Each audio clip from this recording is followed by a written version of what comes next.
At the edge of the Pacific, a chain of islands stood separated from mainland Asia. Humans reached these islands thousands of years ago, building small communities between the forests and the sea. Then, newcomers arrived from the mainland, bringing rice farming, metalworking, and a new way of life.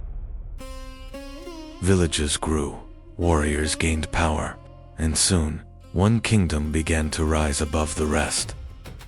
By the 3rd century, the balance of power in southern Japan was beginning to change. The rulers of Yamato began drawing rival clans beneath their growing authority. Their power became so great that enormous tombs were built for their rulers' monuments that still shape Japan's landscape today. This dynasty would become the heart of Japan's imperial tradition. But the rising kingdom would not remain untouched for long. In the 6th century, envoys from Korea brought Japan more than diplomatic gifts.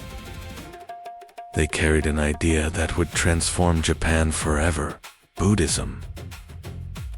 The new faith divided the court. Some embraced Buddhism. Others feared it would anger Japan's ancient gods.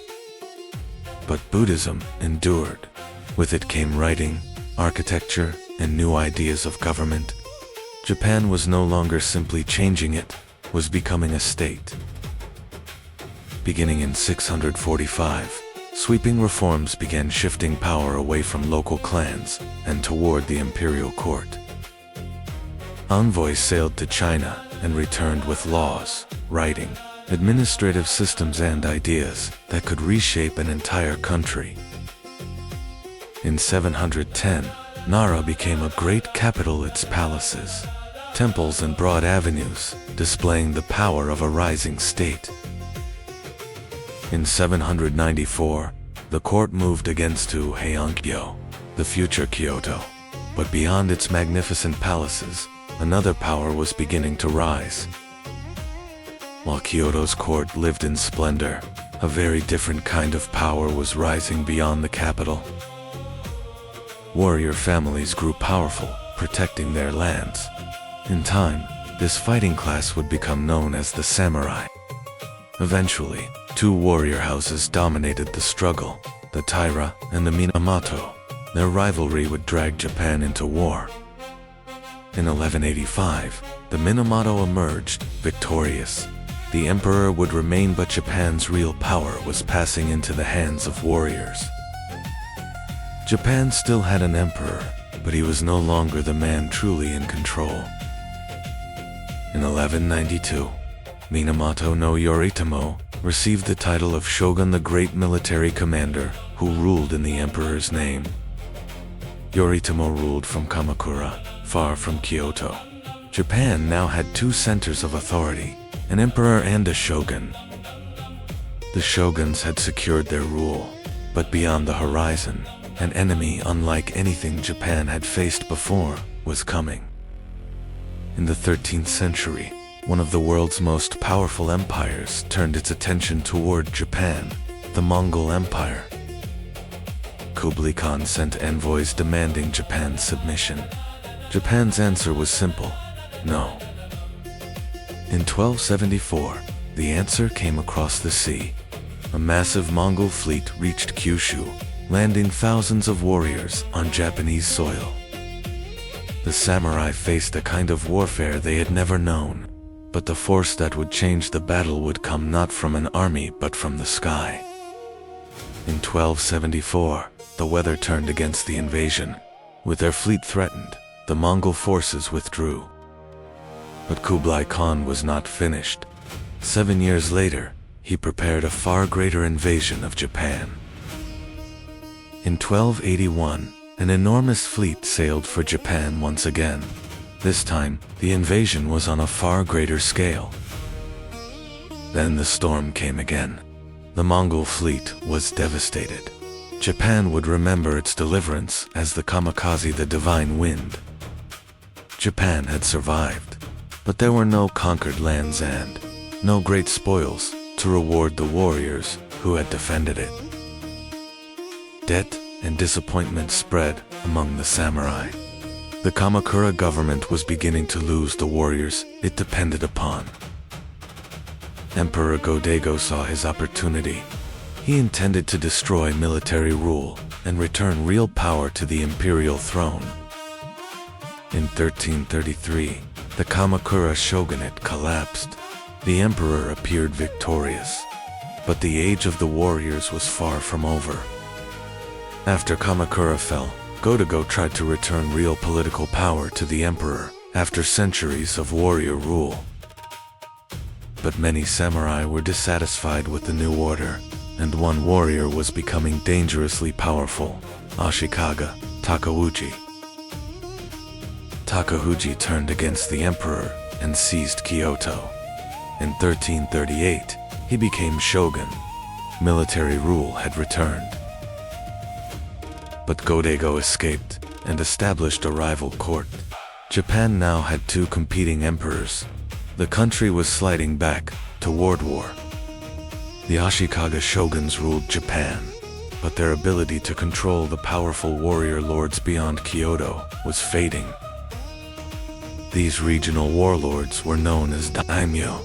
They commanded their own armies, controlled their own lands and wanted more power. In 1467, rival clans went to war in Kyoto. The Wanin War lasted a decade and devastated much of the capital. As central authority collapsed, Japan fractured among rival warlords. The Sengoku Age of warring states had begun. In 1543, foreign traders reached Japan. The Portuguese had arrived and they carried something that would transform Japanese warfare. It was the arquebus. Bows and swords still mattered, but gunpowder had entered the Japanese battlefield. Japanese craftsmen quickly copied the weapon. Soon daimyo across the country were arming their forces with firearms. And from the chaos emerged a ruthless daimyo, who would use these new weapons with devastating effect. Oda Nobunaga. In 1560, Nobunaga faced a vastly larger army. His stunning victory at Okayazama suddenly made him one of Japan's most feared warlords. 8 years later, Nobunaga marched into Kyoto. He was no longer fighting for survival. He was fighting for control of Japan. In 1573, Nobunaga drove the last Ashikaga shogun from Kyoto. Nearly 2 centuries of Ashikaga rule were over. At Nagashino, Nobunaga's gunpowder forces showed how dramatically warfare was changing. Japan's old way of war was being transformed. By 1582, Nobunaga had crushed many of his rivals. The unification of Japan seemed closer than ever. But just as victory seemed within reach, one of his own generals, Akechi Mitsuhide, betrayed him and surrounded Honnoji in Kyoto. Trapped with no escape, Nobunaga died at Honnoji, just as he stood on the brink of unifying Japan. But Nobunaga's death did not end the dream of unification. His general, Toyotomi Hideyoshi, avenged him and continued what Nobunaga had begun. By 1590, Hideyoshi had defeated his last major rivals. After more than a century of warfare, Japan was finally united. To secure the new order, Hideyoshi disarmed much of the population. The divide between warrior and farmer was becoming permanent.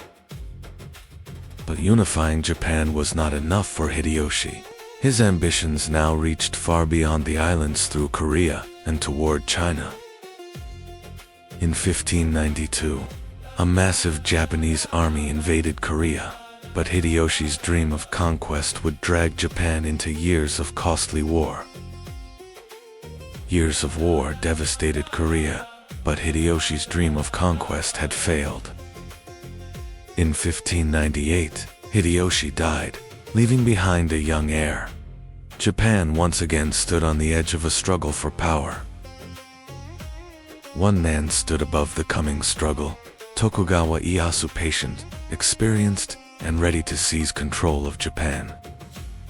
In 1600, two enormous armies met at Sekigahara. Ieyasu's victory decided more than a battle, it decided Japan's future. In 1603, Tokugawa Ieyasu became shogun. After centuries of struggle, a new order was taking shape in Japan. Ieyasu ruled from Edo. The once modest settlement would grow into one of the largest cities in the world. The Tokugawa kept the daimyo under tight control, forcing powerful lords to spend regular periods in Edo with their costly entourages. The age of warring states was over. Japan entered a long era of peace, but that peace would come with a price. Japan would begin closing its doors to the outside world,